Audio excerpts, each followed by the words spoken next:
வணக்கம். முருகப்பெருமானின் அருளால் இன்றினம் காணவிருப்பது திருப்புகழின் 81வது பாடல்.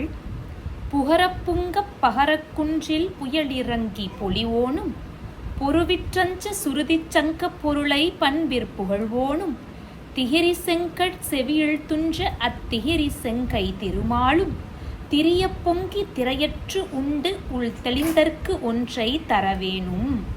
புள்ளிகள் உடையதும் தூய்மையானதும் அழகியதுமான மலையை ஒத்த ஐராவத யானையின் மேலும் மேகத்தின் மேலும் தங்கி பொழிகின்ற தேவேந்திரனும் இணையற்றதும் எல்லா கலைகளுக்கும் தஞ்சமானதுமாகிய வேதத் தொகுப்புக்களின் பொருளை முறையாக மொழிபவராகிய பிரமதேவனும் மலை போன்றதும் செம்மை பண்புடையதுமான ஆதிசேஷன் மீது துயின்ற